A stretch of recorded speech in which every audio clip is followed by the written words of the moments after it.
بسم الله الرحمن الرحيم. اللهم أنت الأول فليس قبلك شيء، وأنت الآخر فليس بعدك شيء، وأنت الظاهر فليس فوق شيء، وأنت الباطن فليس دونك شيء. الله لا إله إلا هو الحي القيوم، لا تأخذه سنة ولا نوم، له ما في السماوات وما في الأرض. من ذا الذي يشفع عنده إلا بإذنه، يعلم ما بين أيديهم وما خلفهم، ولا يحيطون بشيء من علمه إلا بما شاء. وسع كرسيه السماوات والأرض، ولا يؤوده حفظهما وهو العلي العظيم. أمن يجيب المضطر إذا دعاه ويكشف السوء، أمن يجيب المضطر إذا دعاه ويكشف السوء، أمن يجيب المضطر إذا دعاه ويكشف السوء.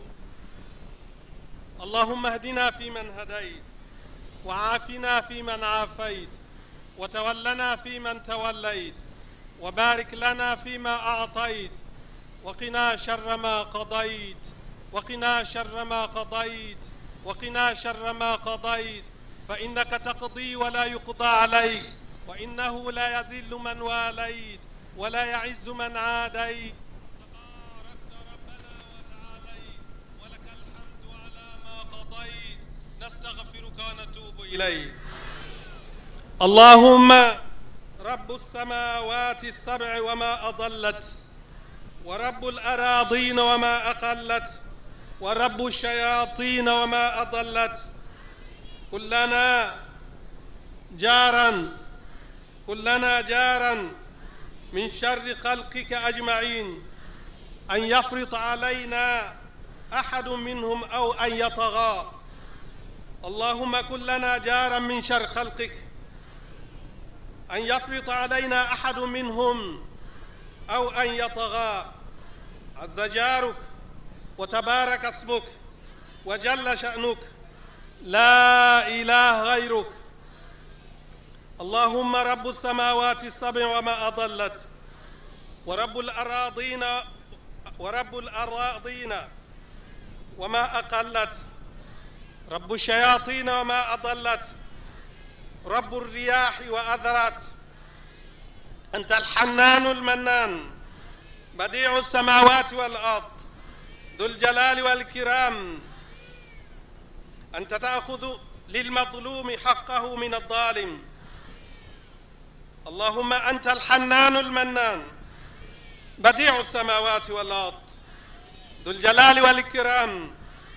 تأخذ للمظلوم حقه من الظالم، فخذ حقنا منهم. اللهم أنت الحنان المنان، بديع السماوات والأرض، ذا الجلال والإكرام.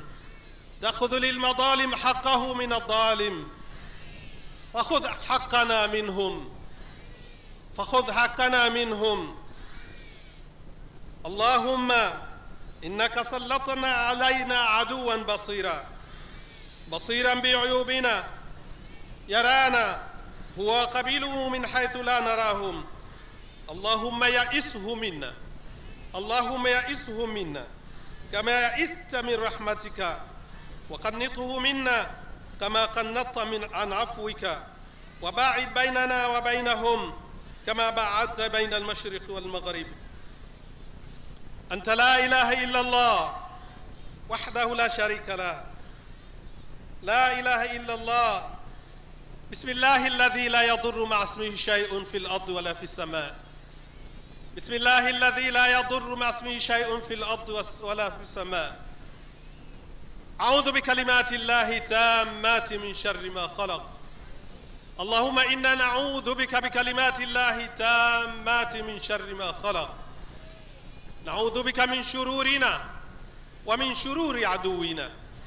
اللهم إنا نعوذ بك من شرور أنفسنا ومن شرور عدونا، يا ذا الجلال والإكرام، يا ذا الجلال والإكرام. اللهم إنا نعوذ بك من شر أنفسنا وشرهم، ونجعلك في نحورهم. يا رب العالمين. اللهم إنا نشكو إليك ضعفنا وقلتنا وقلة مؤهلة عدونا. اللهم إنا نشكو إليك قلتنا وضعفنا. اللهم فاكثرنا، اللهم فكثنا، اللهم أيدنا، اللهم كن مؤيدنا يا أرحم الراحمين، يا أرحم الراحمين، يا أرحم الراحمين. وكفى بالله وكيلا، وكفى بالله هاديا ونصيرا، وكفى الله المؤمنين القتال. اللهم اكفنا قتالهم، اللهم اكفنا قتالهم، اللهم اكفنا قتالهم. اللهم إنا مهزوم فانتصر. فدعا ربه أني مغلوب فانتصر، فدعا ربه أني مغلوب فانتصر. اللهم إنا مغلوب فانتصر، اللهم إنا مغلوب فانتصر، اللهم إنا مغلوب فانتصر. اللهم لا تسلط علينا شرارنا، اللهم لا تسلط علينا شرارنا، اللهم لا تسلط علينا شرارنا. اللهم انصرنا وانصر بلادنا، اللهم انصرنا وانصر بلادنا. اللهم لا تجعله في أيدي الظالمين، اللهم لا تجعل بلادنا في أيدي الظالمين برحمتك يا أرحم الراحمين، برحمتك يا أرحم الراحمين. صلى الله على محمد وعلى آله وصحبه وسلم. دعاء مقبول إن شاء الله. ACT Wazalendo, shusha tanga, safari, safari. Ndugu mgeni rasmi, Rais wa Zanzibar, inshallah, kuna zawadi hapa. Kuna mtoto anaitwa Mohamed Barak Shamte, anataka kukuletea zawadi. Anatoka CAF, anakuja ACT Wazalendo.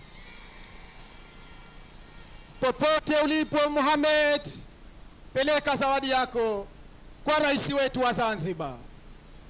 DJ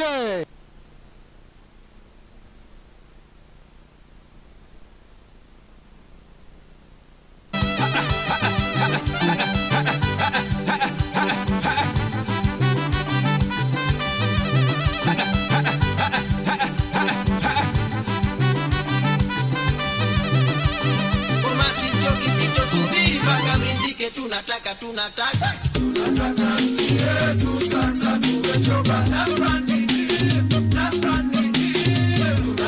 nchi yetu sasa, tumechoka na branding, tunataka nchi yetu sasa, tumechoka na branding.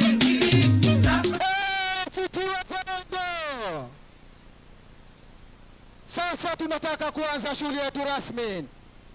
Wanaume sogea nyuma, pisha kina mama wakae kitako.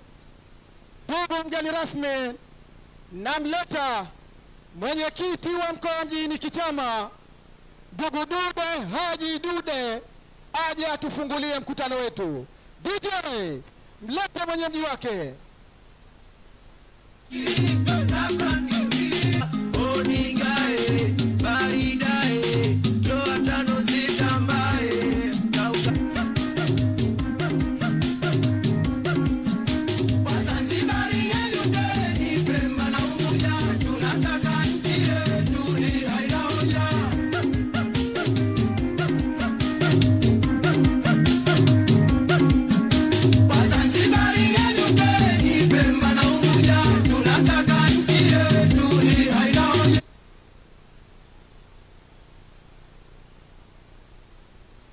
ACT Wazalendo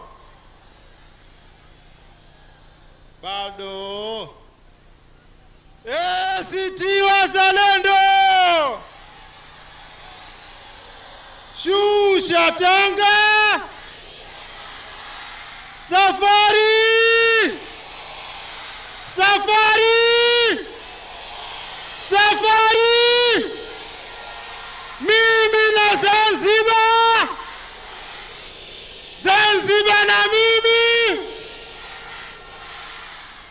Mapambano! Mapambano! Mapambano! Asanteni sana. Ndugu mgeni rasmi ambaye ni rais mtarajiwa baada ya siku 3 zinazofuata inshallah, Mheshimiwa Osman Masud Osman. Ndugu makamo mwenyekiti wa chama chetu, mlezi wetu na kaka yetu Ismail Jusa Ladu, ndugu viongozi mliohudhuria katika mkutano wetu huu wa leo, mabibi na mabwana, assalamu alaikum. Sina budi kumshukuru Mwenyezi Mungu kwa kutujalia tumekuweko hapa katika uwanja wa Kibanda Maiti kuendeleza harakati zetu za kuitafuta Zanzibar yenye mamlaka kamili. Nimesimama hapa kwa lengo la kufungua mkutano huu, lakini kabla sijafungua mkutano huu, nataka tujikumbushe mawili matatu ambayo Wazanzibari kama Wazanzibari tunatakiwa tuyajue. Ndugu zangu, tumekuwa tukiambiwa na viongozi wetu kwamba mwaka huu sio mwaka wa kuangalia chama chako, sio mwaka wa kuangalia rangi yako, huu ni mwaka wa kuinusuru Zanzibar. Kwa hiyo wewe ndugu yangu uliokuwepo CCM, wewe ndugu yangu uliokuwepo ADC, wewe ndugu yangu uliokuweko chama chengine chochote, njoo ACT Wazalendo, ndio jukwaa linalokwenda kuinusuru Zanzibar. Ikifika tarehe 29, ndugu yangu mama ntilie, ndugu yangu daktari, ndugu yangu afisa yoyote wa serikali, kumbuka nusra ya Zanzibar iko mkononi kwako wewe kwa kuchagua ACT Wazalendo. Ndugu zangu, sisi ndio tunatakiwa tujitathmini. Tunataka kuendelea na maisha ya dhiki ama tunataka tuendeleze maisha ambayo Mheshimiwa Osman Masudi Osman ametuahidi? Ikiwa mwalimu wa chuoni umeahidiwa vya kuahidiwa na Osman Masudi Osman, tarehe 29 utasema mimi nataka niishi maisha ambayo ACT Wazalendo wameniahidi, au nataka niwe kama ninavyoishi hivi sasa, maisha yangu yanaenda na ada ya mwanafunzi wa chuoni.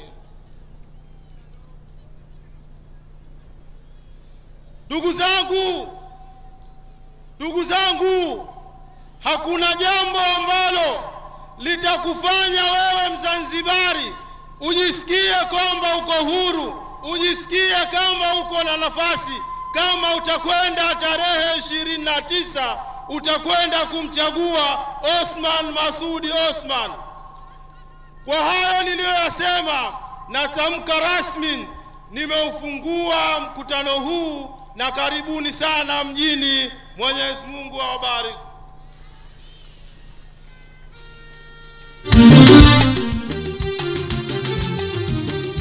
Kwa hamu kubwa Wazanzibari tunangoja, nani asotaka mshahara mimi?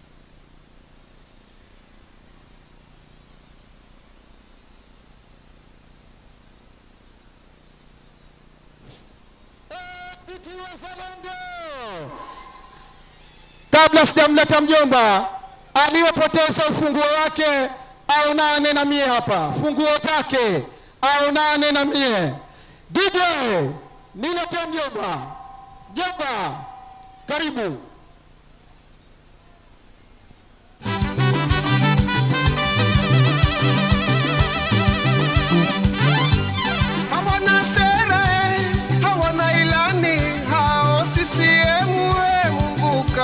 ilani, hawana sera, hawana ilani, hao CCM kumbuka ilani, hawafati katiba, hawafati sheria, ila jambo wao wanalivamia.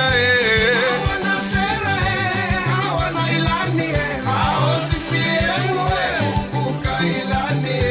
Tuko ACT, tunajiamini, chaguzi zozote tawatoa ndani. Hawana sera, hawana ilani, hao CCM kumbuka ilani. Haya tuendeleo ACT, haya tuendeleo wazalendo hao, haya tuendeleo ACT hiyo. Hawana sera, hao CCM hawafuati katiba, kila jambo wao. Sisi ACT chaguzi zozote tarehe 29 tukijaliwa, Othman Masoud bin Othman Sharif anakwenda kumuondoa bwana mdogo katika madaraka katika nchi. Wanaume, wanawake, CCM nyanya,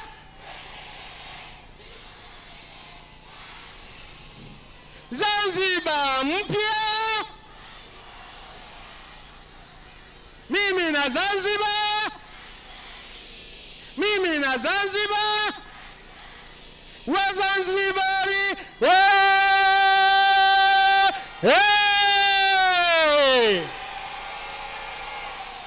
Wazanzibari,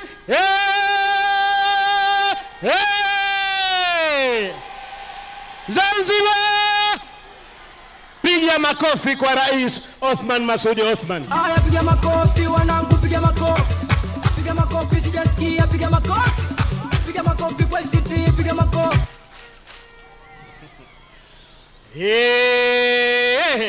Watatuweza. Kibanda Maiti kuna mtu, Mnazi Mmoja kuna watoto wameenda kutafuta pembea, wala hakuna pembea. mkubwa wa Zanzibari tunangoja, nani asotaka mshahara milioni moja? Wahamu kubwa wa Zanzibari tunangoja, nani asotaka mshahara milioni moja? Watu 192,000 wako Kibanda Maiti, piga makofi kwao kabisa. Haya, peperusha bendera wanangu, bendera sijaona bendera wanangu. Haya, twende peperusha bendera wanangu, bendera sijaona bendera. Wakina mama, haya twende mikono juu wanangu, mikono juu, twende mikono juu kwa zalendo, mikono juu, twende mikono juu. Asante. Ndugu Rais wa Zanzibar, ambaye inshallah tarehe 3 panapo hai na majaliwa unakwenda kuapishwa, Mheshimiwa Othman Masoud Othman, mwenyekiti wa kamati ya ushindi na makamu mwenyekiti wa chama chetu ndugu Ismail Jusaladu, makofi yapigiwe mengi. Makamu wa mwenyekiti wa tume ya ushindi ndugu Mansur Yusuf Himidi, mwenyekiti wa chama mstaafu Babu Juma Duni, naibu mstaafu Mazrui, AG wa chama chetu, mama yetu kipenzi Mama Wena, makofi kwake kabisa mengi mno, na Mama Zainab makofi kwake.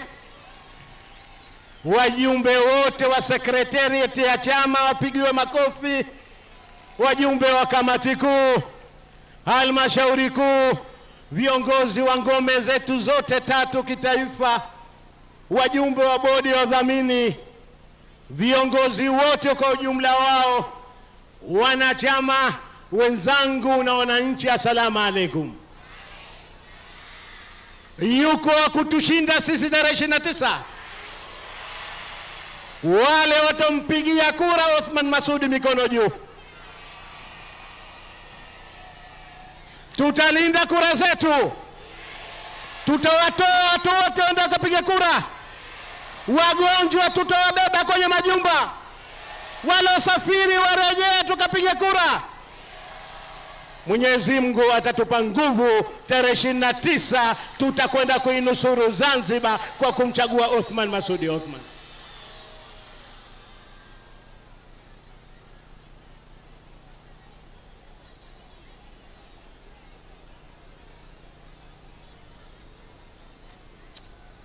Tunaendelea. Leo kibanda maiti kimekuwa kibanda uhai. Hakina nafasi tena. Ulipo tulia hapo hapo. Watakao kuja tunajua wapi watakaa. Leo hatujai hapa, tutaondoka tukiwa na watu 2.5 tunarejea majumbani hapa. Mimi mwenyekiti sina maneno mengi. Utakuja kujionea mwenyewe leo hapa. Lakini leo tunahitimisha kampeni zetu tulizoziandaa kwa ajili ya mikutano ya mgombea urais, ile ya hadhara na ile ya kawaida katika majimbo. Tujipigieni makofi. Tumefanya mikutano takriban 70 kabisa. Wenzetu wamekata pumzi lakini mikutano hii imefanikiwa kwa kupata mashirikiano na viongozi wetu wa mikoa kwa upande wa Unguja. Tuwapigieni makofi. Viongozi wa majimbo tuwapigieni makofi. Viongozi wetu wa matawi na wao tuwapigieni makofi. Vile vile viongozi wa chama kwa ngazi zote za taifa, kwa kuwa na kiongozi kila anapokwenda tuwapigieni makofi kabisa kabisa. Lakini shughuli hizi ili kuwa zifanyike, kuna watu wanaziandaa. Tutakuwa uwezo wa shukrani kama hatukufanya nini? Kuwashukuru. Kwanza timu ya Hassan Abdullahi na Mashamiana, tuwapigieni makofi makubwa kabisa, wanashughulika na uwanja. Timu ya PA chini ya engineer Ahmed Saud na DJ wa kimataifa China, tuwapigieni makofi kabisa mengi mno. Timu ya uhamasishaji tuwapigieni makofi. Vijana wa amani tuwapigieni makofi mengi mno sana. Tumekuwa nao mwanzo mpaka tunahitimisha leo kampeni zetu. Madaktari, watu waliokuja wizara ya afya kutoa huduma, tuwapongezeni sana, wametutendea haki sana kabisa. Timu ya waandishi wa habari wa chama wamefanya kazi kubwa mno sana katika magazeti na katika mitandao, tuwapigeni makofi mengi mno sana sana sana sana.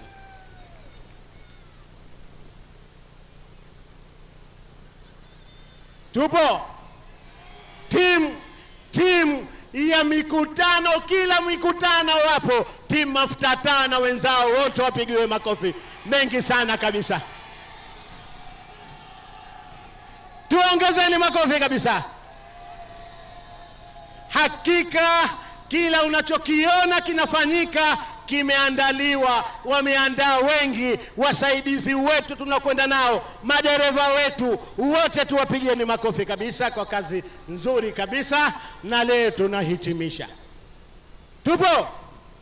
Tupo tayari kumsikiliza makamu mwenyekiti na mwenyekiti leo. Pana mambo mengi nataka kusema. Mimi nataka kusema machache niweze kushuka. Bwa mdogo, tarehe 29 huna kitu. Kaa ndani, bwana harusi Othman Masoud anakwenda kuposa. Mnapanga tunajua, na yote yatapanguka moja badala moja. Nikupeni la leo. Bwa mdogo umeupanda mchongoma, kushuka ndio ngoma. Ati leo wanapigiwa simu wazee wenye watoto wao ambao wameweka makambini na kuahidi ajira, ati atawaajiri tarehe 3. Huajiri mtu wewe tena hapa, atajiri Othman Masoud Othman baada ya kuwa rais wa Zanzibar. Msitake sisi mtu ainua Hussein Sasa basi, kwa heshima yote nataka kumleta kwenye jukwaa huko. Nimlete simlete? Nimlete simlete? Mwenyekiti wa kamati ya ushindi, makamu mwenyekiti wa chama chetu, ndugu Ismail Jusa Ladu Mbungo, uje ucharaze katika jukwaa hili. DJ mlete.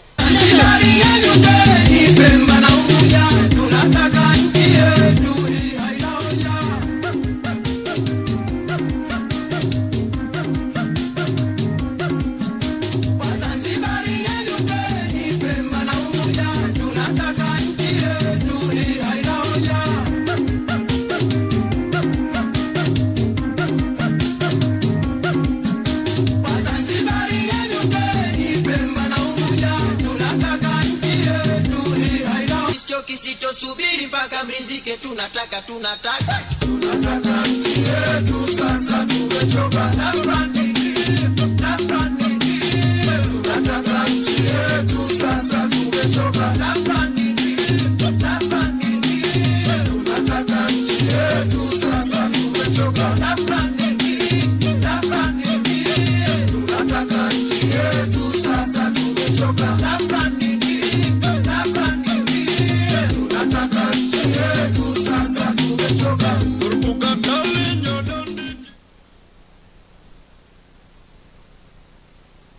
DJ, umma unataka kuona raha.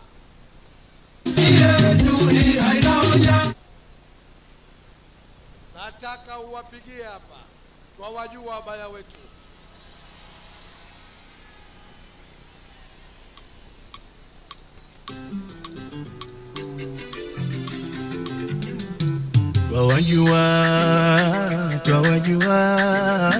Twawajua wabaya wetu, twawajua wale wabaya wetu, watajijua wenyewe.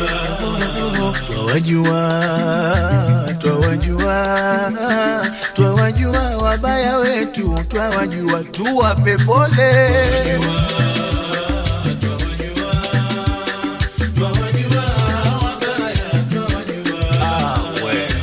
Maneno wanatusema, watusengenya, tukifanya jema, roho za wauma, waombea, sasa wataona, tutakapowatambia, wataumwa sana, wala dawa hakuna.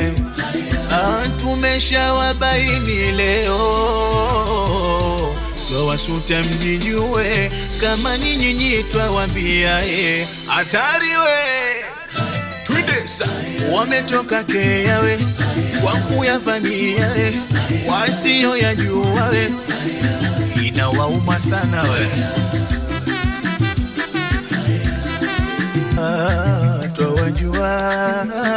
Twawajua wabaya wetu, twawajua, tuwape pole.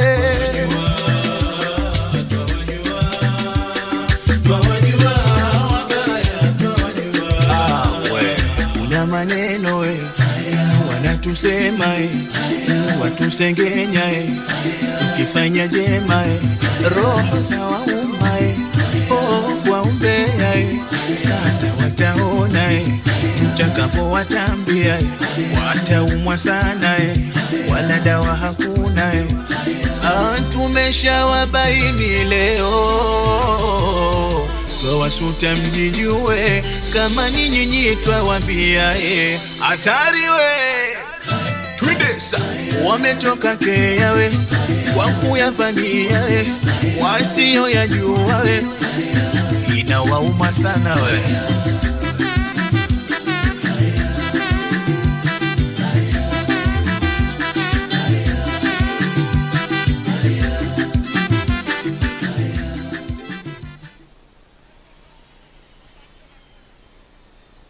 Peperusha bendera, wanangu bendera, sijaona bendera, wanangu, haya twende peperusha bendera, wanangu bendera, sijaona bendera, wakina mama, haya twende mikono juu, wanangu mikono juu, twende mikono juu, kwa zalendo mikono juu.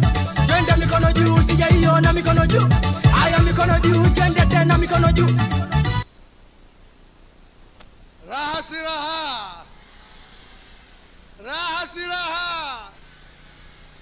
Sasa naomba wote mkono juu, mkono juu. ACT Wazalendo, ACT Wazalendo, mabadiliko na uwazi. Watoto wa Maalim Seif, shusha tanga, shusha tanga, shusha tanga. Safari, safari. Watoto wa Maalim Seif, safari. Watatuweza, watatuweza.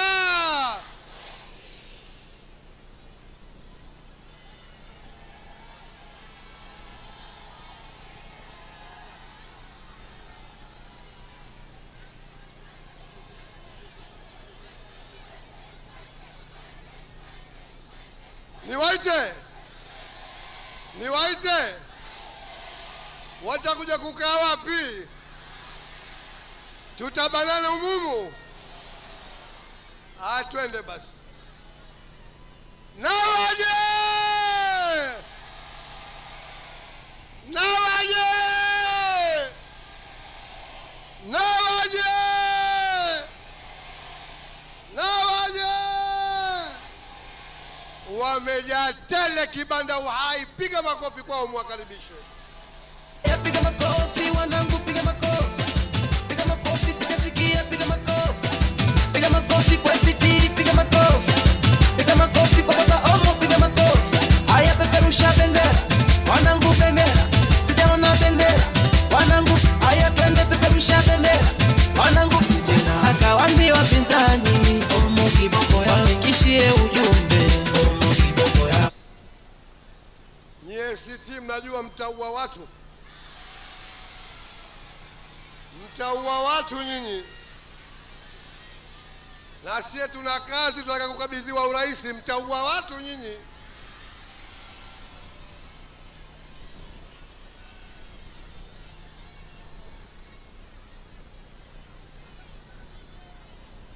ACT Wazalendo.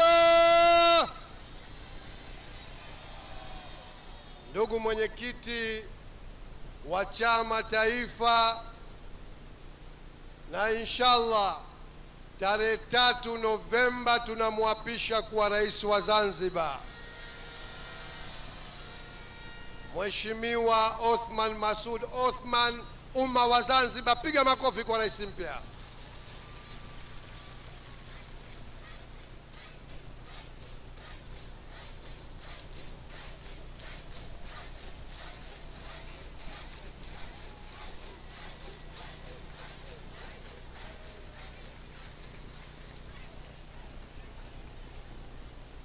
Ndugu mwenyekiti wa chama chetu mkoa wa Mjini kichama, ambaye ni mwenyeji wetu, makamu wangu mwenyekiti wa timu ya ushindi, na pacha wangu Mansur Sufimidi, naomba makofi mengi kwake.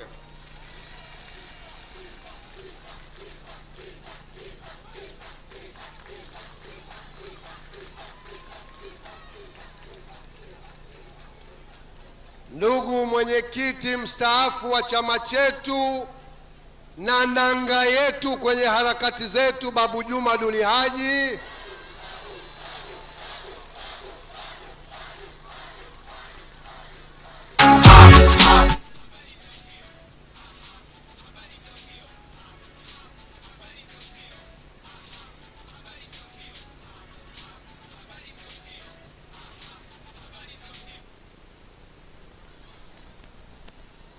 Ndugu naibu katibu mkuu mstaafu msumari wa jahazi Nasor Mazrui,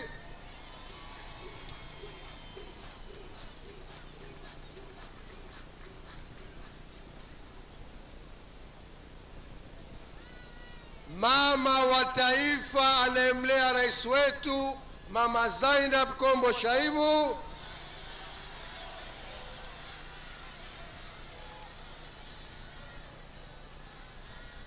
wajumbe wa bodi ya wadhamini ya chama chetu, na kwa namna ya pekee naomba umma wote hapa uoneshe heshima zao kwa makofi mengi kwa alama ya ukombozi Mama Awena. Piga makofi kwa Mama Awena.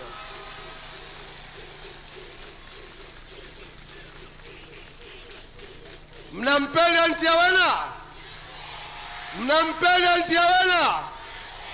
Mkimwona Aunty Awena mnamuona nani? Mkimwona Aunty Awena mnamuona nani? Mwenyezi Mungu ampe umri, ampe afya, ashuhudie safari ya Maalim akitimiza rais wetu Othman Masoud inshallah. Viongozi wengine wote, wajumbe wa kamati kuu, halmashauri kuu, viongozi wa mikoa yote, wa majimbo matawi, Wazanzibari wenzangu na wote mliofika hapa, assalamu alaikum. Leo naona hata hamtaki hutuba, mmekuja kuona raha tu nyinyi hapa.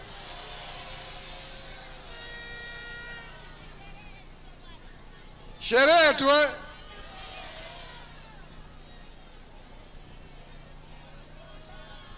Naomba nianze kama ilivyo ada yetu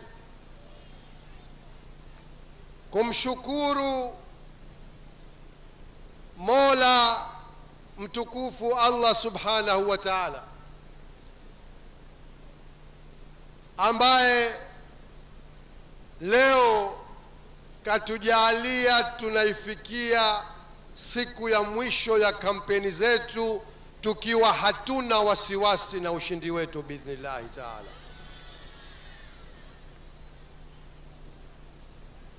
Tunasema alhamdulillah.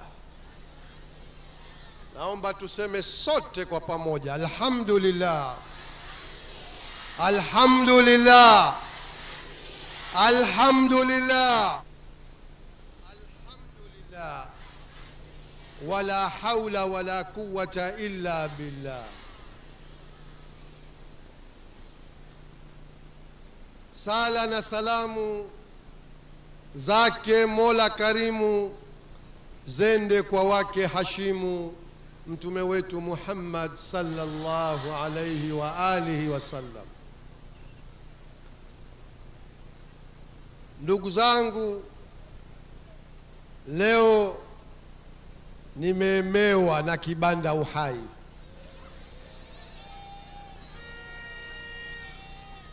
Na bado umma unamiminika. Kwa hivyo, la kwanza, kwa niaba ya timu yenu ya ushindi, naomba mjipongeze nyinyi kwa kuupamba mkutano wetu leo.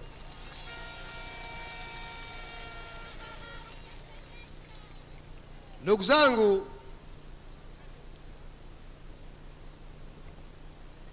leo tunafunga kampeni, tumekuja kufurahi. Kampeni sisi tumeshamaliza, na alhamdulillah kwa mara nyingine kampeni zetu zimefahamika. Kuna watu mtashangaa wanavaa sare ya Chama cha Mapinduzi, wanasema kura kwa Othman Masoud Othman.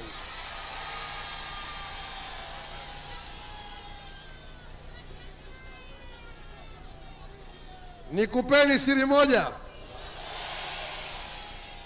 Juzi kulikuwa na mkutano wa kampeni Mnazi Mmoja pale. Kuna mtoto wa kike kashona dira la kanga za CCM, lakini kampigia simu Edi Calypso, anamwambia mbona nasikia mawakala wetu hawajakaa sawa huko, mtatuua jamani. Na hao ndo wanaokwenda kukiangamiza chama kilichosababisha ufisadi na rais wao bwa mdogo tarehe 29 Oktoba inshallah. Wako wengi sana, wapo wengi sana. Mna wasiwasi nini? Sasa ndugu zangu, naomba mnisikilize vizuri sana. Naomba tukae kimya kidogo. Leo ni siku ya Jumapili.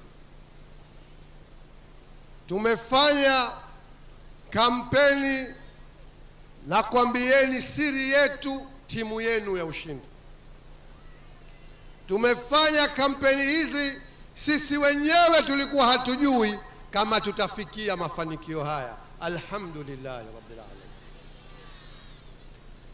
Nimekuwa nikikwambieni katika mikutano yote kwamba sisi hatuna nguvu, hatuna pesa, hatuna dola, hatuna matajiri wanaotuunga mkono, hatuna jeuri na kiburi alichonacho bwa mdogo.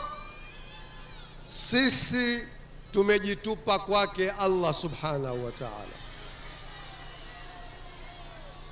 Mola wetu, wewe ni shahidi kwamba sisi katika yote tumekutanguliza wewe mbele, hatuna mwingine.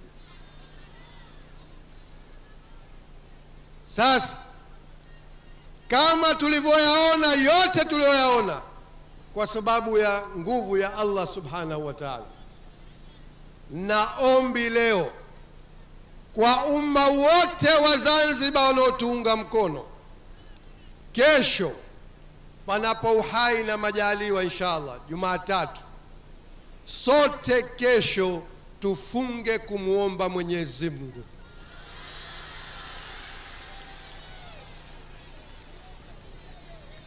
Tumekubaliana? Hebu watakaofunga mkono juu. Asanteni sana.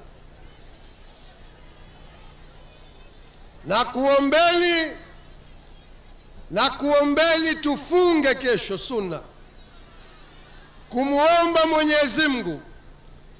La kwanza, tumuombe Mwenyezi Mungu atupe ushindi usio na wasiwasi,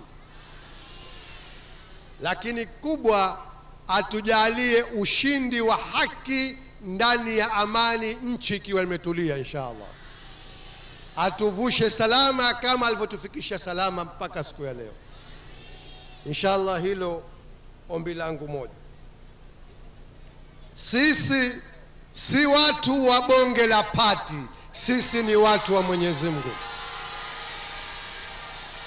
Yule mwenye bonge la pati, na mpaka mikutano yao si mnaiona staili zao, mwenye bonge la pati mwacheni pati yake akaifanye na vilio baada ya kumkabidhi dola ya Zanzibar Rais Othman Masoud inshallah.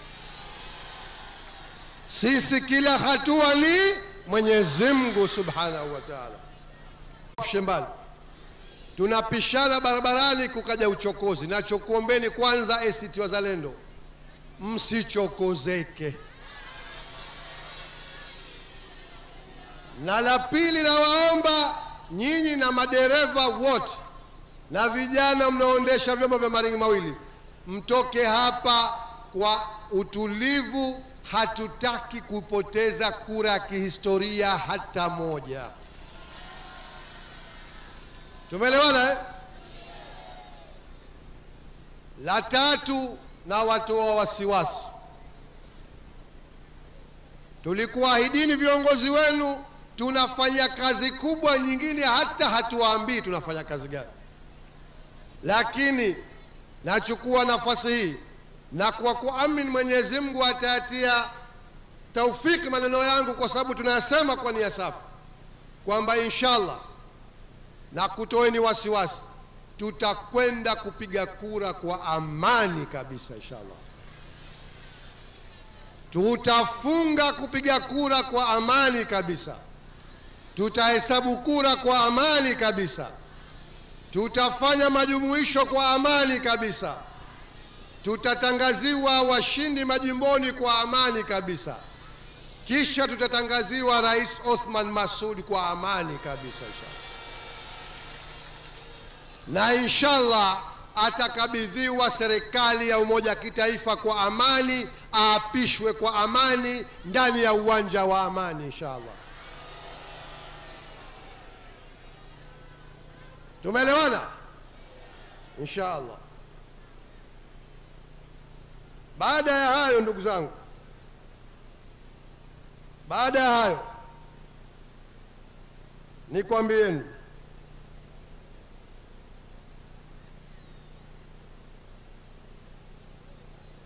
la kwanza, ukiondoa salamu na utangulizi huo, jana nilisema Pemba na hapa narejea, tumefanya kampeni kwa mafanikio makubwa, na nyinyi ni mashahidi. Tuliwaahidi kuanika jinsi fedha zenu zinavyotafunwa nchi hii na mafisadi wasokuwa na haya wala wasojua vibaya. Tumetimiza ahadi, hatukutimiza? Mmeasikia mabilioni yanayotafunwa ambayo ukifanya hisabu ni matrilioni ya shilingi. Halafu anakuja mtu anasema tena mwanamume mzima na pua kaibana, anasema hatuwezi kulipa milioni moja. Hamuwezi mafisadi nyinyi. Rais wetu mpya Othman Masoud na serikali yake anakwenda kulipa milioni moja kima cha chini.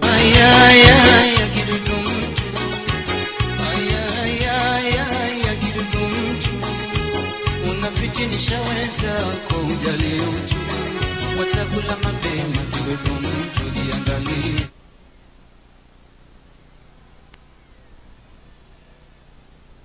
Sasa waweweseko walolipata kwa sera moja tu. Leo mie kazi ya kutoa muhtasari wa sera sifanya, atakuja kufanya mwenyewe rais wenu, Rais Othman Masoud inshallah. Lakini tunataka kusema wameingia kiwewe wakawaingiza katika siasa mpaka wasiohusika na siasa. Wewe unakufa maji, unashika maji yanakuzamisha tu shekhe. Sasa mmoja iliyotumika mbaya sana ni kuitumia ofisi yetu tukufu, ofisi ya mufti mkuu wa Zanzibar. Wala sisi hatuna maneno na mzee wetu mufti, lakini katibu mtendaji ambaye tunamjua sote kwamba lile joho analolivaa na vizibao visivyokuwa na mbele wala nyuma ni ujinga tu wa kuwadanganya watu. Tunamjua kwamba huyu ni askari wa vikosi vya SMZ, kapelekwa pale kwa kazi maalum. Huyu kenda kainajisi ofisi yetu ya mufti, ananaji amani, huku anakaa katika viriri vya mdogo akimwombea kura. Huyo kazama, unazama naye.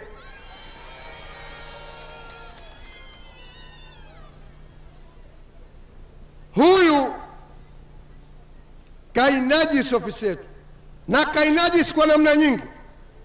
Kafika pala mpaka kalinajisi baraza la maulama, kalijaza katika siasa.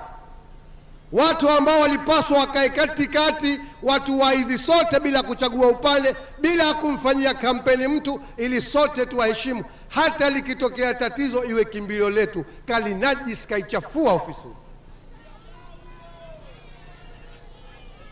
Sasa moja katika baya walifanya pale ni pamoja na kujimilikisha mamlaka. Dini ya Mwenyezi Mungu kaifanya yake, kajimilikisha. Astaghfirullah,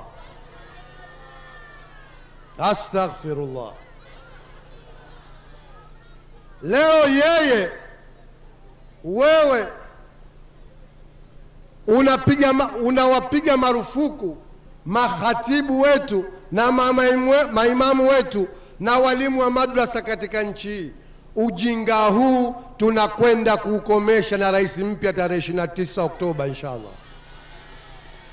Jana Pemba nilisema na hapa nasema, mashekhe wote ukiondoa wale waliofanya vitendo labda havikubaliki katika dini, sawa, lakini kumfungia mtu kwa sababu kasema maneno yasokupendeza wewe, kwa sababu yanaiudhi chama chako, hawa wote uliowafungia, rais mpya anakwenda kuwafungulia tukijaliwa tarehe 29 Oktoba. Wewe kila ukikaa ati unahubiri amani, mnafiki mkubwa wewe. Utazijua kinyago cha mpakure Nyamaza nikustiri Uliza body shock. La pili langu mimi nataka kuzungumza na watumishi wa umma kama mwenyekiti wa timu ya ushindi.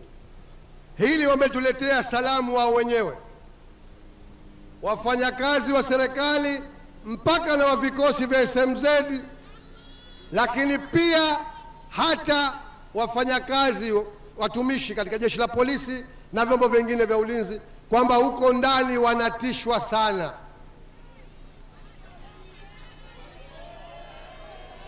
Tulieni, tuna muda mfupi. Kuna walimu wameitwa Pemba kule, waliitwa na ofisa mdhamini, na hapa wanaitwa ati leo walimu wakuu wanaahidiwa nyumba na gari leo tena.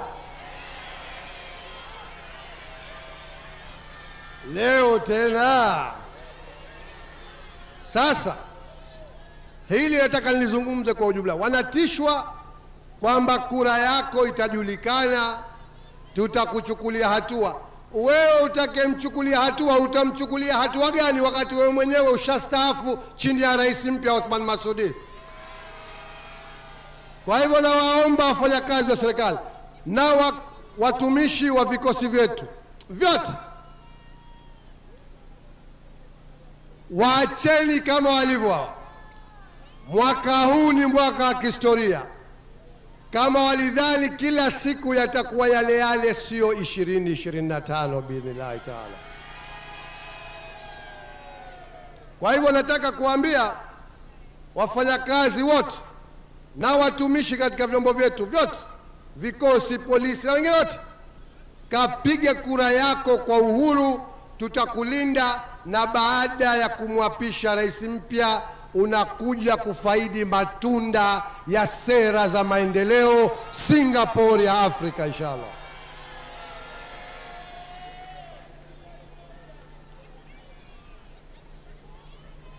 La tatu, hawa wamechanganyikiwa kweli.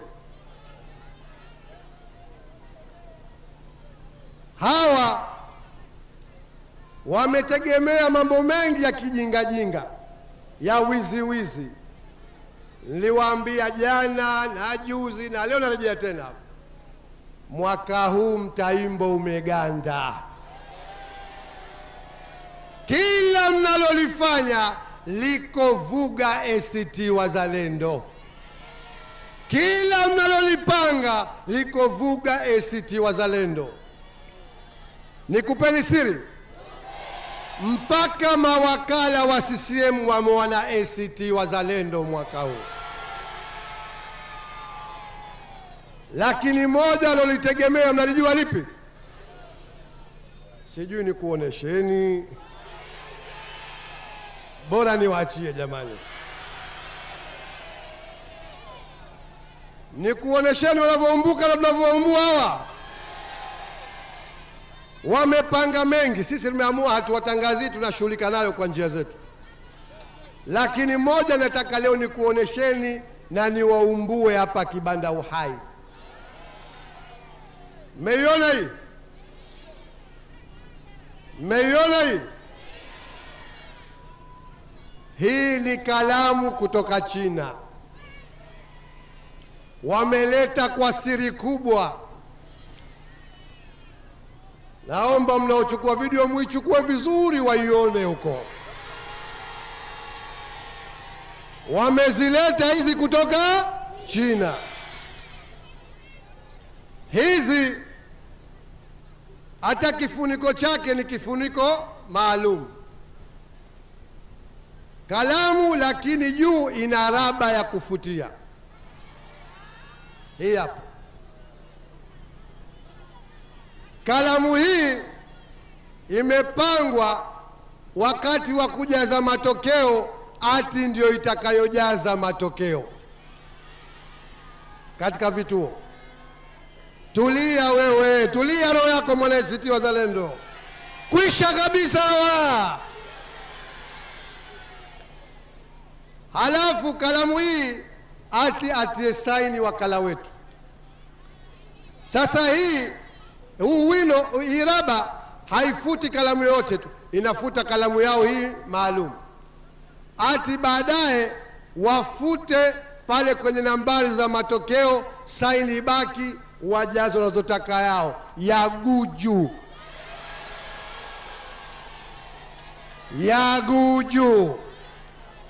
Kama mnavohangaika siji kutafuta sava ya ACT Wazalendo, sava ya ACT Wazalendo mara hii iko mawinguni, mtaisaka, mmelala kuupanda mchongoma. Hawa hawana ujanja mtaimbo.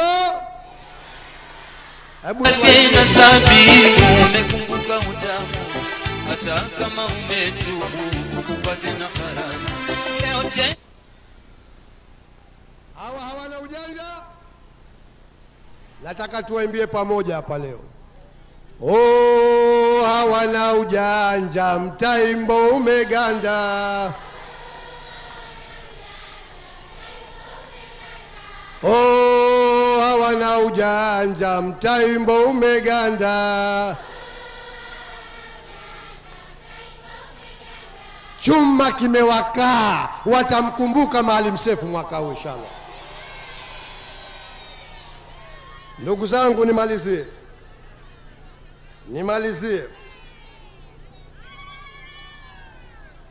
nimalizie kwa kuambia Wazanzibari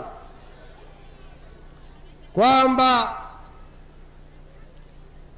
tumepambana kwa miaka mingi sana kuleta mabadiliko, lakini kila jambo linategemea kadari yake Allah subhanahu wa ta'ala.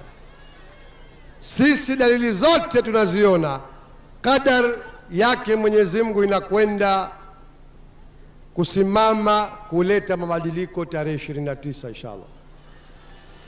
Upepo wa mabadiliko mkitembea hamuhisi nini? Hamuhisi Zanzibar ishawiva kwa mabadiliko? Hamuyahisi mabadiliko nini? Yanahisiwa kila upande. Lakini wale wanaodhani kwamba kwa usaliti wao wanaweza kutolesha nyuma sisi, leo nina salamu zao, na salamu hizi sizitoi mimi, naomba salamu hizi azitoe Maalim Seif. DJ mlete Maalim Seif. Kwa hivyo wajibu wetu wa Zanzibar ni kuwakumbuka wenzetu, tusiwasahau wenzetu, tuwaenzi wenzetu, na kuwaenzi wenzetu ni kuendelea na mapambano yale ambayo yalisababisha damu zao zitoke. Hapana kurudi nyuma. Sawa sawa? Hakuna kurudi nyuma. Yoyote yule ambaye atarudi nyuma kwa sababu yoyote ile, huyo naye vile vile ni msaliti, ni muuaji kama wauaji kabisa.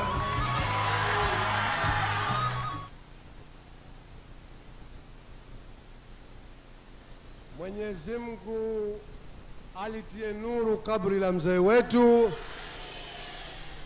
amjalie malaika wema wa wazungumzaji wake, amuingize pepo ya Firdaus, na inshallah tukutanishe naye peponi wakati wetu ukifika kuhesabiwa. Mmesikia ujumbe wa Maalim Seif tarehe 28, 29, 30 tukijaliwa tunakwenda kusimama na wasia wa Maalim Seif. Walokuwa tayari kutekeleza wasia wa Maalim Seif mkono juu. Teremsha mkono. Sasa baada ya ujumbe huo, nifanye kazi yangu ya campaign manager nishuke. Naomba kuwauliza wale ambao wako tayari ufisadi huu uendelee, na tarehe 29 Oktoba wanakwenda kumchagua bwa mdogo aendeleze serikali ya kifisadi, mkono juu. Hata mmoja jamani?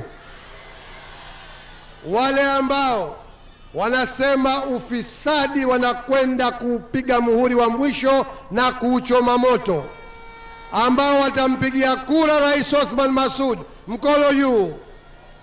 Mkono juu. Tutamchagua Othman Masoud.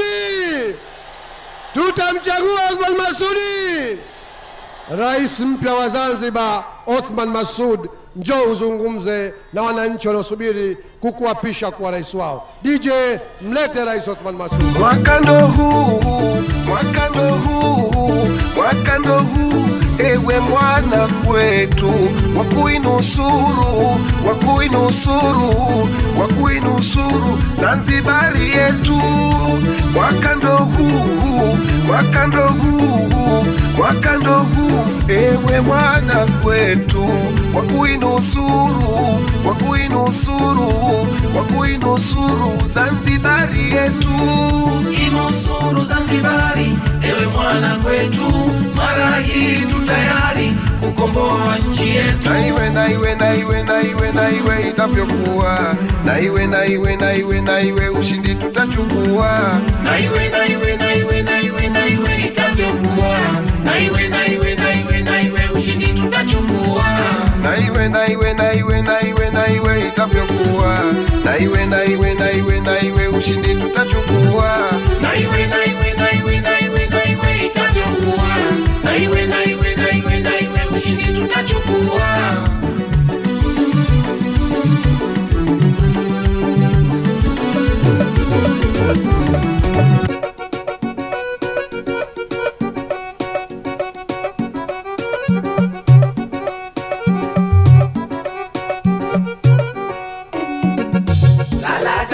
CCM Salata, Salata CCM Salata, watusaliti na Zanzibar yetu hata siewe, mwaka huu kutaka sitaki wang'onga. Kweli kweli ama vipi? Unakihitaji hichi kibanda maiti bwana? Kibanda uhai tena uhai wa kuendelea.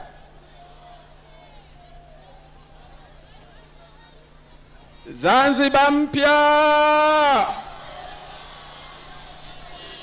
bado hatujafika bwana. Zanzibar mpya, mimi na Zanzibar, Zanzibar na mimi. Siti wazalendo, shusha tanga, safari. Akina baba hamo kwenye safari? Safari, safari. Haya ndio maneno yetu.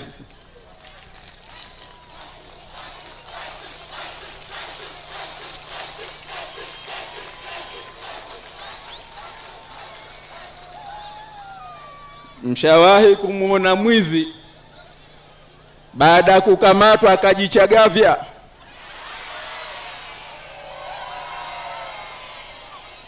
Baada ya mwizi kukamatwa akafanya nini? Akachagawa. Ndio mwaka huu mwizi mmemtia mkononi, kabaki anafanya nini? Haya, tutamwambia haya, wewe pepa kisha kutoka tunakutia pingu, au sio? Tutamsubiri pepo atoe jina, alafu tumwambie keshamaliza, sasa tunakutia wewe jela. Ndio jamaa zetu. Mwaka huu mwizi kakamatwa anachagawa, lakini sisi tunamwambiaje? Wewe wa jela, maliza kuchagawa, tukutie pingu wewe wa jela. Au vipi jamani? Si ndio hivyo? Ndio habari ya mjini. Ambie mnachagawa, chagaweni. Nyie vipi? Mwizi akikamatwa, akichagawa, akimaliza tutafanya nini? Asante sana.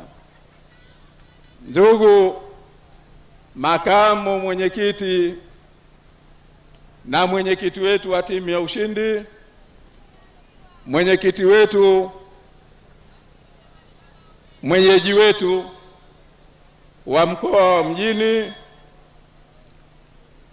ndugu mwenyekiti wetu, mzee wetu, mwenyekiti wetu mstaafu Babu Juma Duni Haji, ndugu mwanasheria mkuu wa chama, ndugu makamo mwenyekiti wa timu ya ushindi, ndugu naibu katibu mkuu mstaafu Sheikh Mazrui,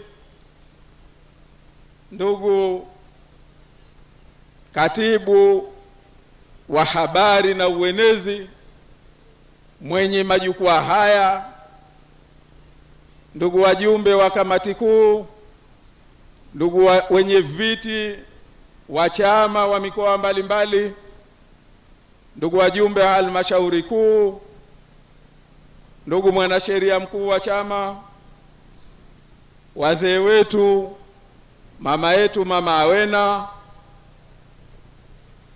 Mama Zainab Ali Haji Pandu, wazee wetu wengine mbalimbali, viongozi mbalimbali, wanachama wenzangu, mabibi na mabwana, wakubwa kwa wadogo, assalamu alaikum wa rahmatullahi ta'ala wa barakatuh.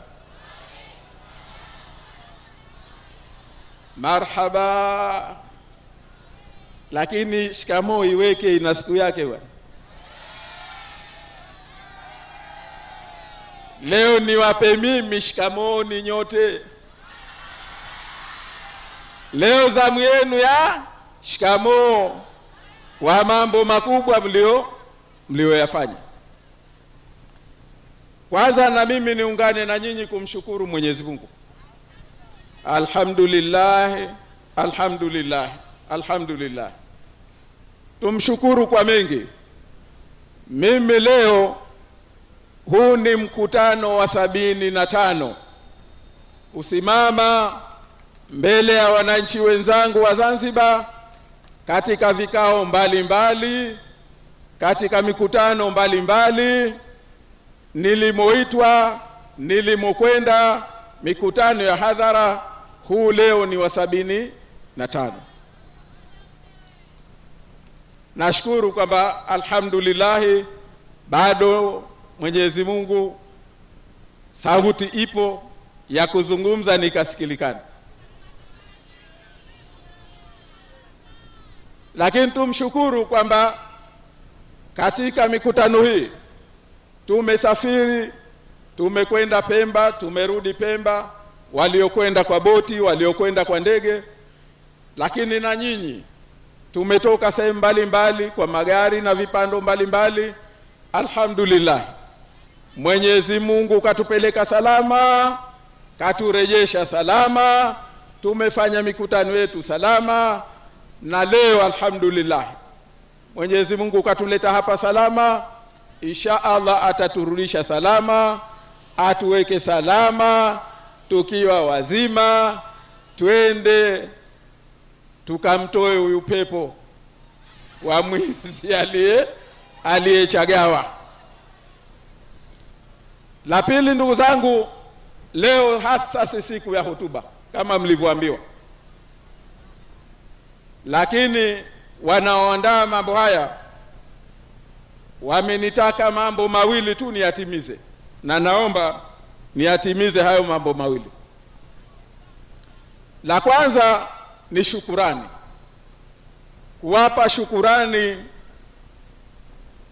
watu mbalimbali kwa kufanikisha shughuli zetu. Leo tunakamilisha, lakini kukamilisha huku kuna mikono ya wengi inayoonekana isiyoonekana.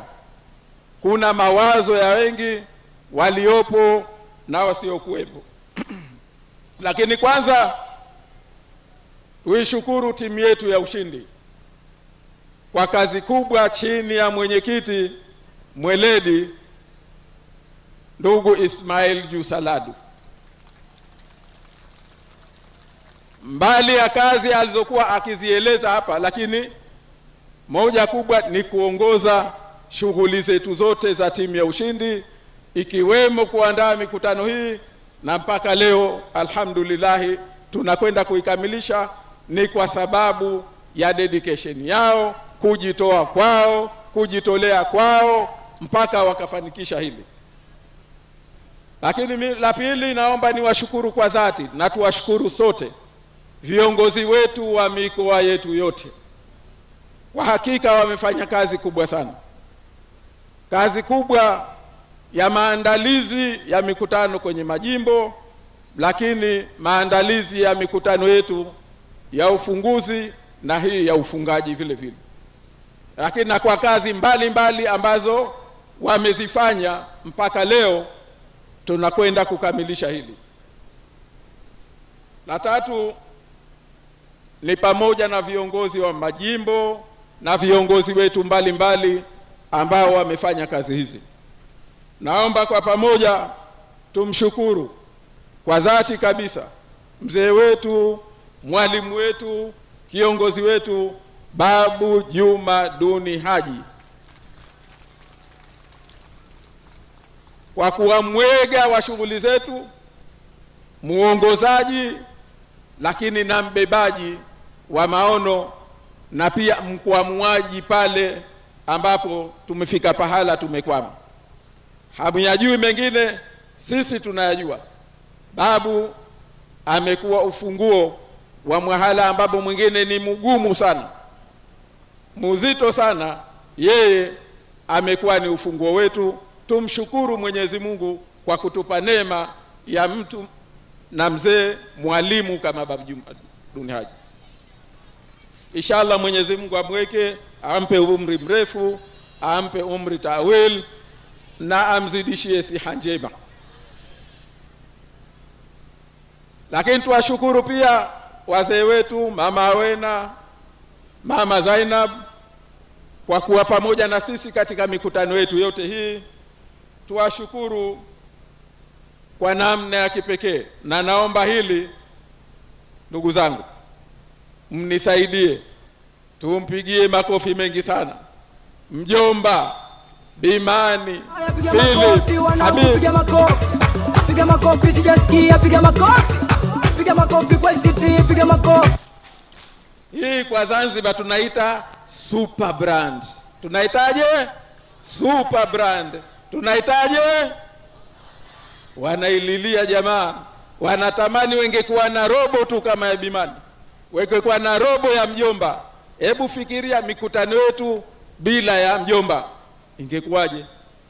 Inakuwaje? Takwimu tungezipata. Tumpongezeni sana, hatujamtendea haki, hatujampongeza vya kutosha. Tumuongeze makofi, tumuongeze tena kidogo.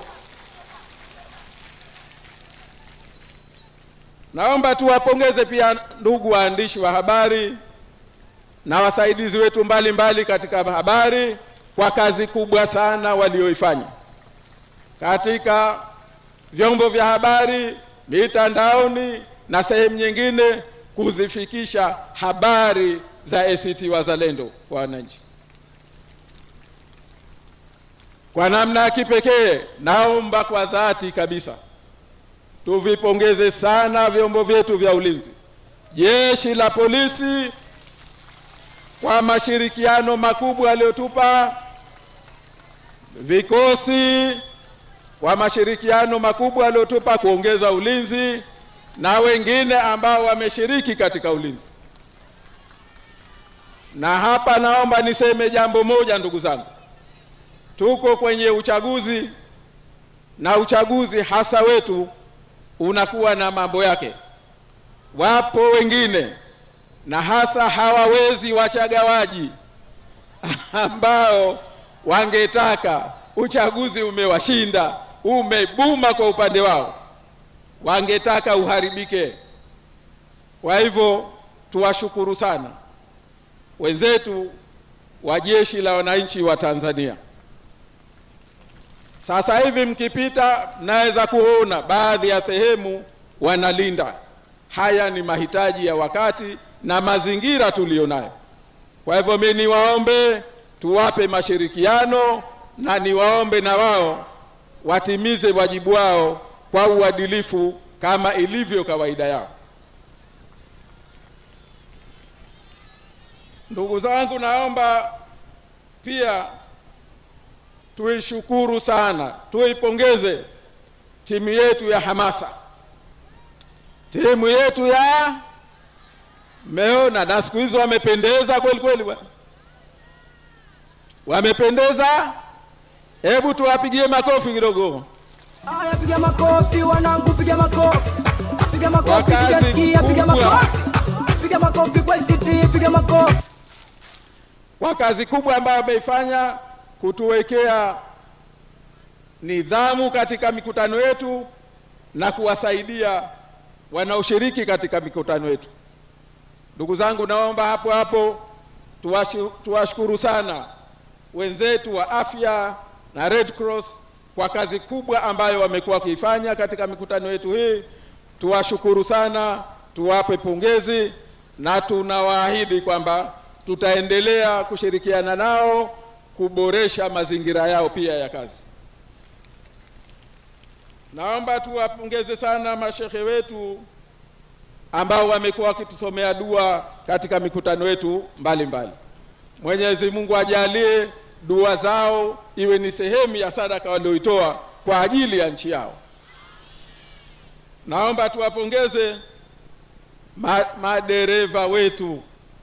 Madereva wetu wote wamekuwa wakituleta katika mikutano yetu na kuturejesha. Tunashukuru, wameifanya kazi hiyo kwa umakini na alhamdulillah mpaka leo tumekuja kwenye mikutano yetu kwa amani, tumerudi kwa salama. Mwisho, naomba, wapo wengi, naomba nisamee wale ambao sikuwataja, lakini mwisho kwa namna kipekee tuwapongeze wasanii wetu mbalimbali. Tuwapongeze wasanii wetu mbalimbali. Tumeona mikutano walivyoichangamsha, mikutano ilivyotusaidia kupeleka ujumbe. Wakati mwingine wanakera watu kweli kweli, bwana, wanawakera, hasa huyu Salata.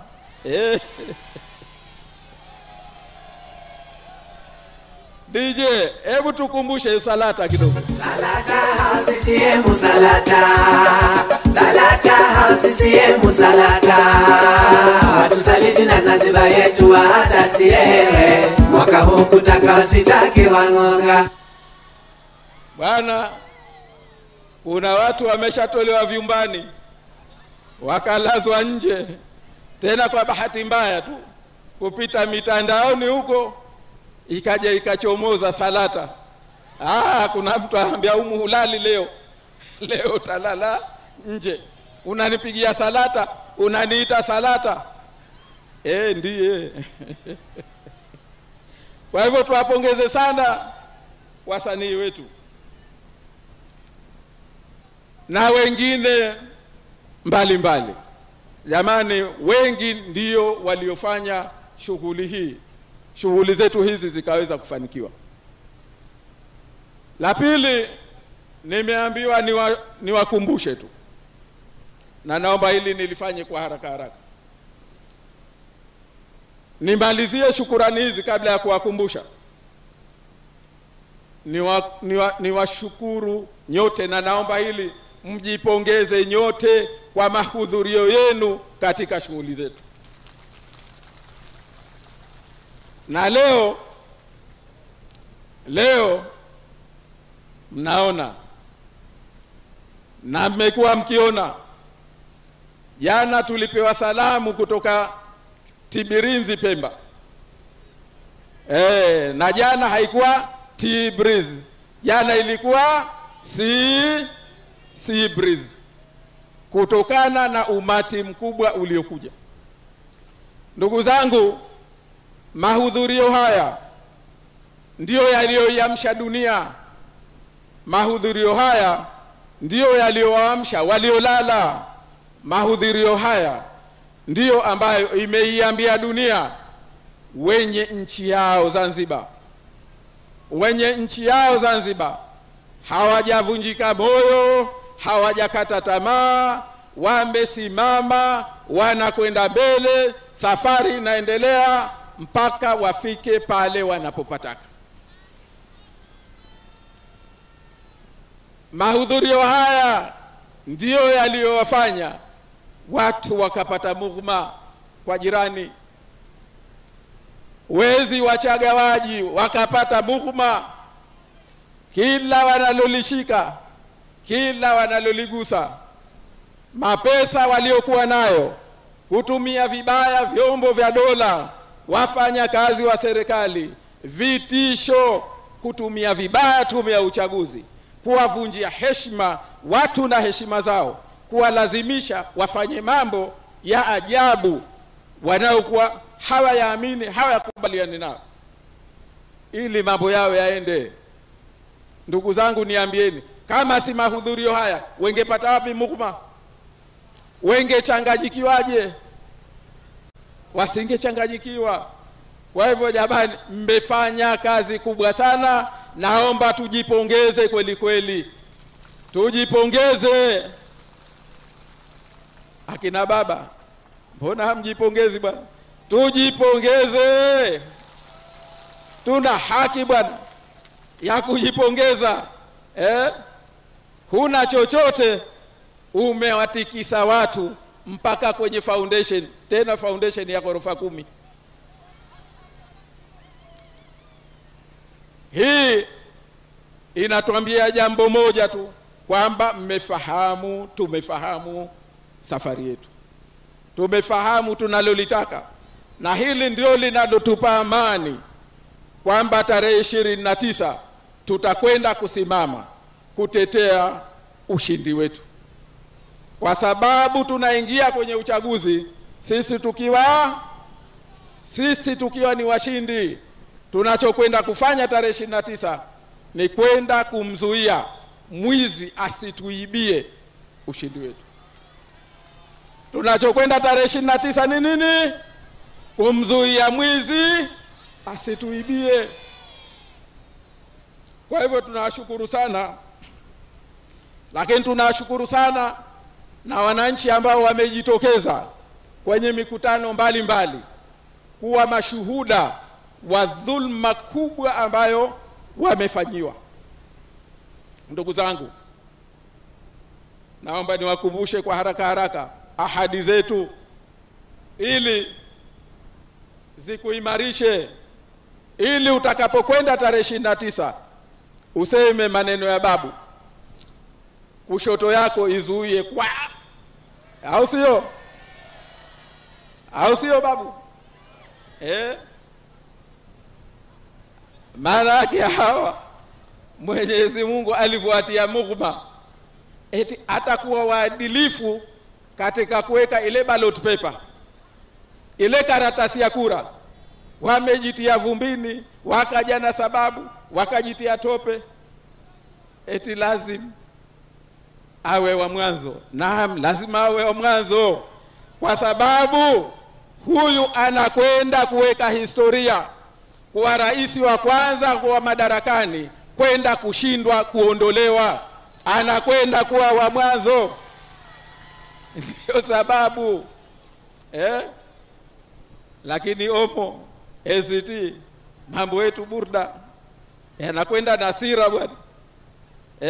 Sisi watu wa 7, au sio? Wao waliona wanatuweka mtu wa 7, lakini uchaguzi wa 7, watu wa 7, rais wa tarehe 7 kuzaliwa, wa tarehe 7 kuzaliwa, Na niwape moja ambalo hamlijui. Ukitokea mwanzo ni wa 7, si ndio? Ukitokea upande wa pili wangapi? 5 na 7 ni ngapi? 12, si ndio? Na rais wenu kazaliwa mwezi 12 Ramadhani.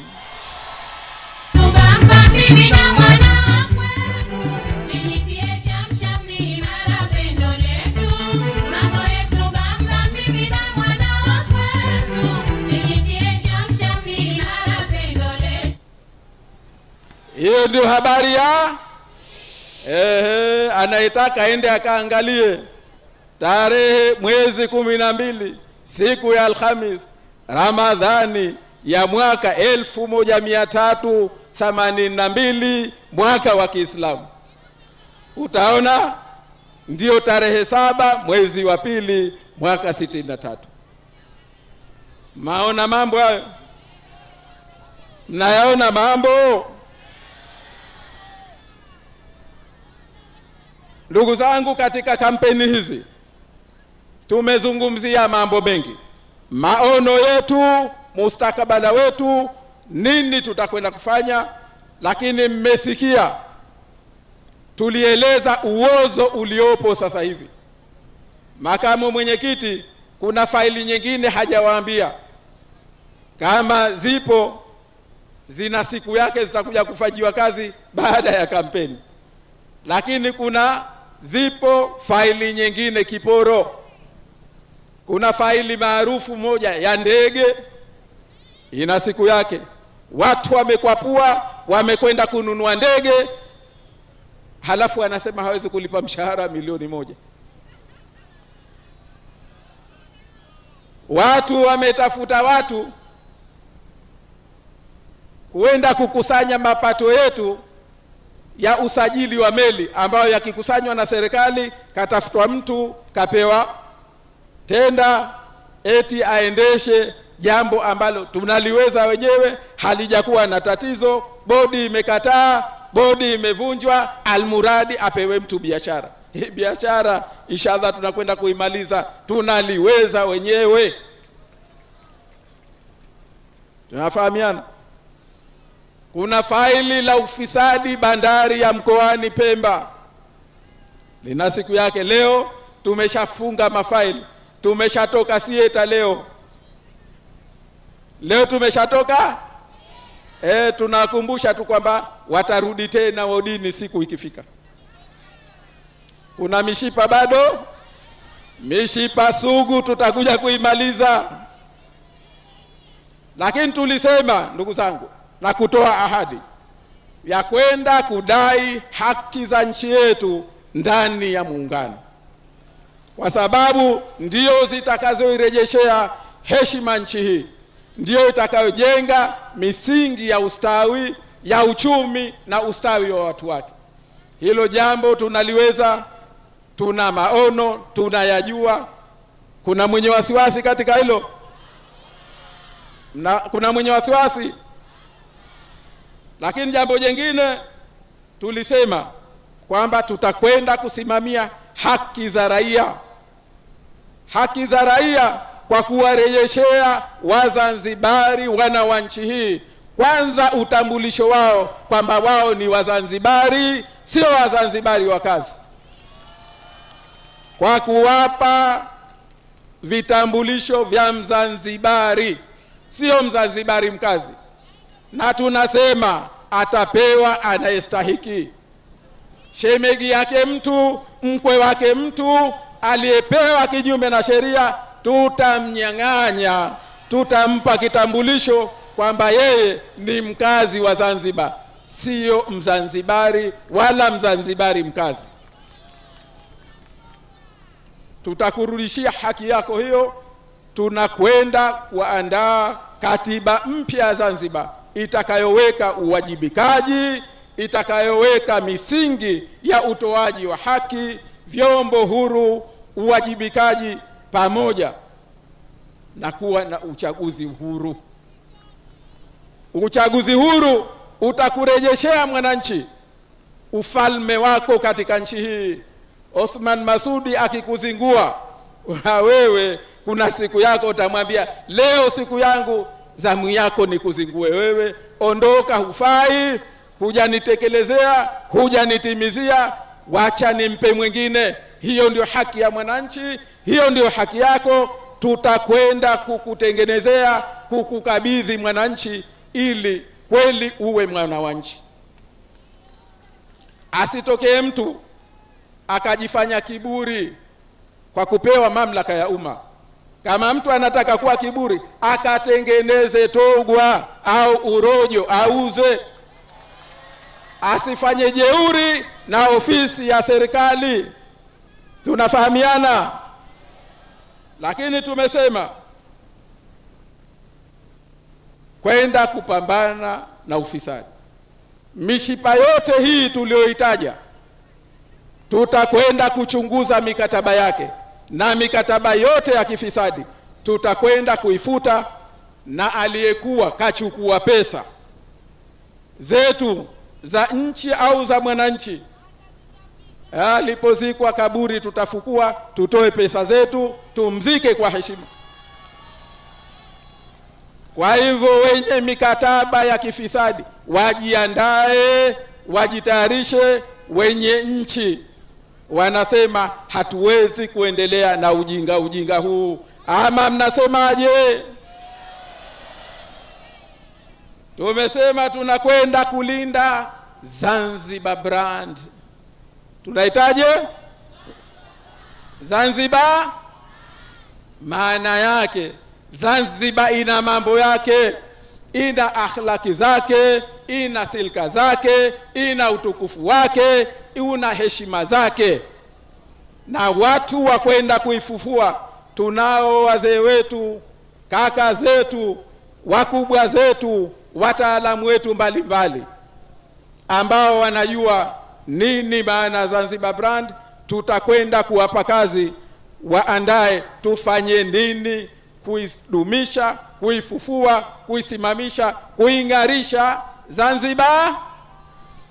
Hatuwezi kuwa na Zanzibar shaghala baghala kama hivi ilivyofikishwa leo. Hujui kusini wapi, hujui, akikupita leo hujui huyu ni Mzanzibari au sijui ni nani, hujui huyu ni nani. Haiwezekani. Tunakwenda kufufua Zanzibar brand. Lakini jengine tumesema hatua tutakazochukua kwenye ardhi. Walionyang'anya ardhi za watu watazitapika.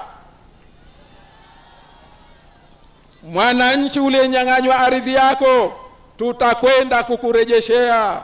Kama kuna mwekezaji anataka wewe akodi ardhi yako, utakodisha mwenyewe, upate faida mwenyewe, serikali itachukua kodi. Waliochukuliwa ardhi na serikali bila kulipwa fidia kwa shughuli za maendeleo, tunakwenda kufanya tathmini upya ya fidia ya haki, wakiwemo wa flyover, wakiwemo watuta hili la hapa mjini Amani. Tunakwenda kufanya tathmini, wapewe fidia ya haki, sio dhulma waliopita watu wameweka pesa mifukoni. Ndugu zangu, tumesema suala la uwezeshaji na ajira kwa vijana, tumeeleza yote ambayo tutakwenda kuyafanya kumwezesha na kumfanya kila kijana, kila mtu wa nchi hii apate ajira stahiki. Tumeeleza kuhusu utumishi wa umma tutakavyokwenda kuuboresha, ikiwemo suala la maslahi ya watumishi wa umma. Tumesema, na naomba nirudie, kima cha chini cha mshahara kwa watumishi wa umma ni shilingi milioni 1. Na hii ni basic salary. Huu ni basic salary. Wanajua wengine nini maana yake. Hii waliokuwa na posho na maslahi mengine, yale ni mambo mengine, sio katika basic salary. yatakuwepo pale pale. Tutakachofanya ni kuyaboresha ili waweze kuishi kwa heshima. Unamtumaje mtu, unamfanyisha kazi dhalili kabisa, halafu unampa mshahara kama dada wa kazi? Haiwezekani. Mtu umemvisha heshima ya nchi. Lakini tumesema jengine katika utumishi wa umma ni kwenda kuimarisha vikosi vyetu vya SMZ. Wafanye kazi walizokusudiwa, sio kutumwa na kutumikishwa, sio kudhalilishwa kutumika kwenye siasa. Hawa wana kazi na kazi hizo zinahitaji kwenda kutekelezwa, na watekelezaji ni wao walioaminiwa na nchi. Na hii ni pamoja na vyombo vyetu vingine vya ulinzi tulivyosema kwamba wanapotumikia Zanzibar tuna mahitaji maalum, tuna viwango maalum. Tutahitaji sisi Zanzibar watoe huduma kwa kiwango hicho, na Zanzibar tutakuwa tayari kuwalipa ziada tupate huduma inayostahiki, inayofanana na Zanzibar brand. Hatua gani tutakuja kuzifafanua, lakini kimoja katika maslahi ya watumishi ni kwenda kuwaondolea mikopo ya kausha damu. Kwenda kuwaondolea mikopo ya kausha damu, tutakwenda kuiondoa. Lakini upande wa walimu kurejesha heshima yao na kutazama maslahi yao, sio hii wanaokwenda leo kudanganywa. Walikuwa wapi miaka yote hawa? Wameonesha hawana uwezo, wameshindwa. Watuondolee kiwingu, twende tukawasimamishe, tuwaheshimishe walimu. Kwenye afya tumesema, na naomba nirudie kwamba tutakwenda kuchukua hatua tulizozisema, ikiwemo na kuliangalia upya suala la bima ya afya. Lakini pia tunakwenda kuangalia upya suala la pensheni jamii. Hii leo waliotiwa wazee wetu kwenye aibu, kwenye fedheha ya kunyanyaswa na kudhalilishwa kwa 50,000. Sisi hesabu ya awali tumesema wazee wetu tutakwenda kuwaongeza wafiki angalau 120,000 kwa kuanzia. Angalau 120,000. Hesabu yake tumeifanya, hawazidi 33,000, 34,000 kwa sasa. Tuna uwezo wa kuwalipa, na tukisha kuweka sawa mambo yetu, tuna hakika ya kuwapa matunzo pamoja na kuwatafutia bima ya matibabu. Tumesema suala la mfuko wa zaka na vipi tutakwenda kuyasimamia madrasa, walimu wa madrasa na taasisi zetu za dini kupitia mfuko huu wa zaka. Hii ni haki yao Waislamu, na utakuwa ndio msingi madrasa zetu ya makuzi ya watoto wetu. Tunafahamiana? Mmeasikia? Una mwenye wasiwasi?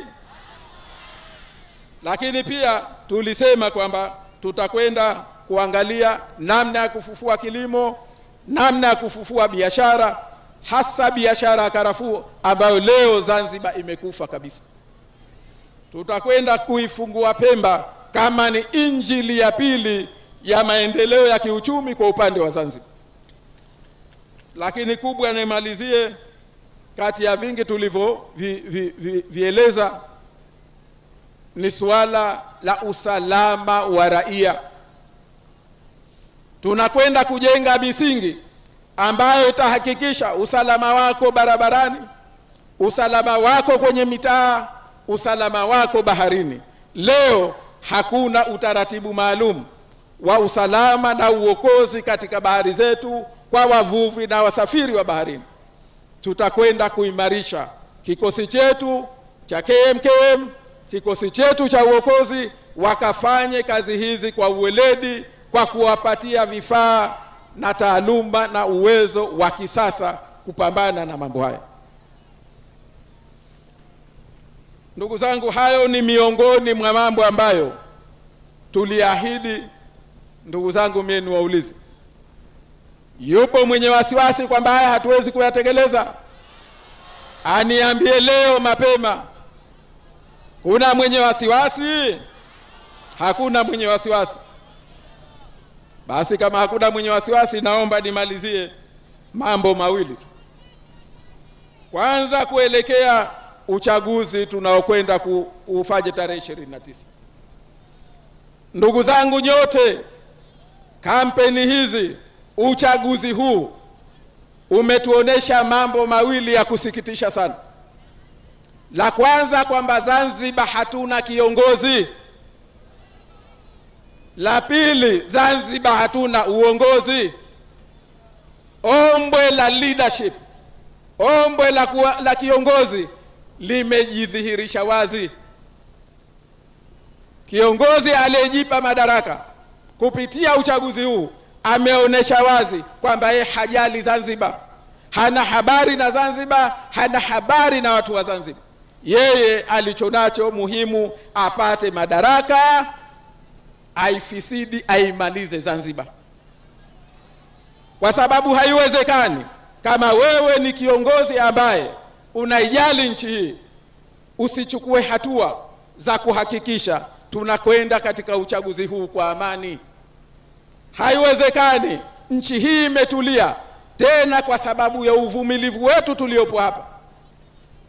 Kwa mengi tulioyabeba, ya maumivu, ya machungu, ya madhila, damu za watu wetu, maumivu ya watu wetu, ukashindwa kuchukua hata hatua moja ya kusema nchi hii niiweke salama. Unakuja mbele ya mashehe, mbele ya nyumba za ibada, unatoa ahadi. Ukirudi huku unakaa na makuhani wako, mnapanga hujuma. Sisi tunasema, naamini na nyote mnasema, hatutokubali kuwa na rais aliyepatikana kwa njia ya wizi. Hatutokubali kuwa na rais, kuwa na waziri, kuwa na sheha, kuwa na diwani aliyepatikana kwa njia ya wizi. Nchi ya wastaarabu, tufanye mambo yetu kistaarabu. Mmeona kwamba leo yamewashinda. Unakwenda kupanga wizi wa mapema, wizi wa kitoto, wizi wa kijinga, wizi wa kijuha, ambao ungeweza kuleta maafa na unaweza kuleta maafa. Bado wewe unapanga njama hizo, halafu useme tukukubali kama wewe ni kiongozi kweli wa Zanzibar. 29 inshallah, kwa kadara ya Mwenyezi Mungu, kwa nguvu, kwa ushiriki, kwa juhudi zetu kwa pamoja, haya tunakwenda kuyafikisha mwisho.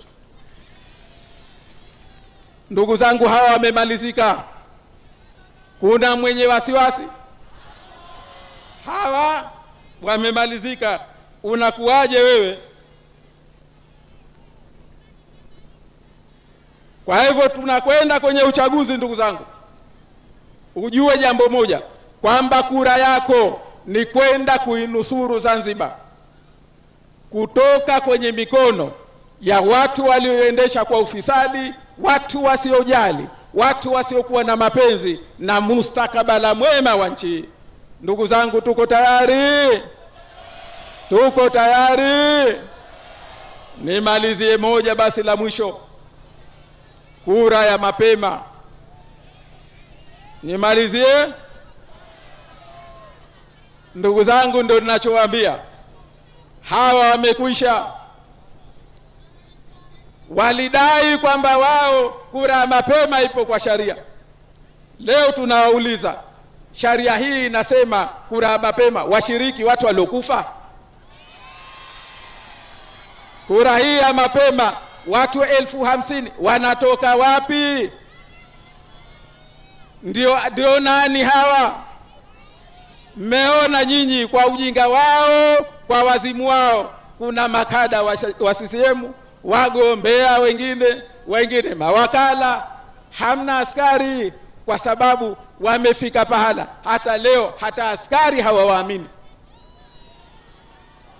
Sasa sikilizeni, kura ya mapema, muongo muongoze, muongo muongoze. Hawa wamenasa. Kura ya mapema ni mwizi anayejichagavya, mwizi anayechagawa. Tunachowaomba ndugu zangu, sisi viongozi wenu tumeifanyia tathmini, tumefanyia kazi, na kesho inshallah tutatoa muongozo rasmi wa chama namna ya kuliendea hili. Tumefahamiana? Nachowaomba msitaharuku, isiwatie hofu, kaeni kwa amani, jipangeni kwa uchaguzi tarehe 29.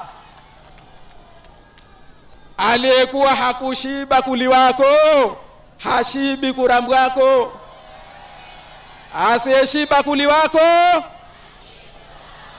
Hawa wanategemea eti waje washibe kuna kurambwa kwenye kura ya mapema. Hii imewashinda, hii imewachanganya, hii imewala wao wenyewe. Naomba asitokee mtu akatiwa wasiwasi na hii kura zote hizo zakazopigwa. Hata tukimgaia bwa mkubwa huyu hapati hata 10%, hapati hata 10%.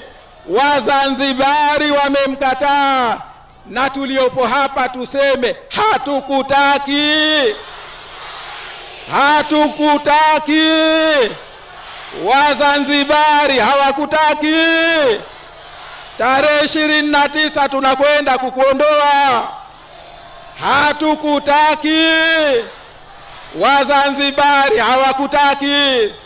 Usituletee vurugu katika nchi yetu. Usituletee vurugu katika nchi yetu. Utavurugika mwenyewe, utaiona hivi nchi. Utavurugika mwenyewe, utabaki, utaiwacha nchi hii kama ulivyoiona. Utafunga virago, utarudi kwenu salama. Umekuja kutembea, tumekupa heshima, heshima imekushinda. Sasa tunakurudisha nyumbani tarehe 29. Tuko pamoja, tuko pamoja. Kajitayarisheni kusherehekea ushindi. Asanteni sana na washukuru. Mkubwa wa Zanzibari tunangoja, nani asotaka mshahara milioni 1? Kwa hamu kubwa wa Zanzibari tunangoja, nani asotaka mshahara milioni 1? Haki kwa halaki, kura zetu za kumoja, tuwa nchi omo sote tupate faraja. Haki kwa halaki, kura zetu za kumoja, tuwa nchi omo sote tupate faraja.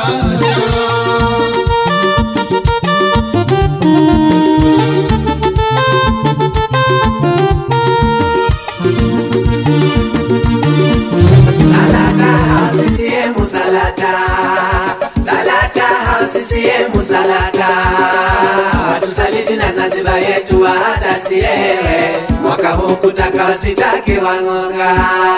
Salata CCM Salata, Salata CCM Salata, watusaliti na Zanzibar yetu hata sie, mwaka huu kutaka wasitake wang'onga. Wajidai wamejenga njia za nini? Umuhimu kwanza nchi yetu zamani. Tumpeni kura we rais wetu Othmani. Othmani sote tumpe kura jamani. Ni shujaa tena nchapa kazi jueni. Ni mzalendo alipozaliwa hapa ndani. Salata CCM Salata, Salata CCM Salata, watusaliti na Zanzibar yetu hata sie, mwaka huu kutaka wasitake wang'onga. Salata CCM Salata, Salata CCM Salata, watusaliti na Zanzibar yetu hata sie,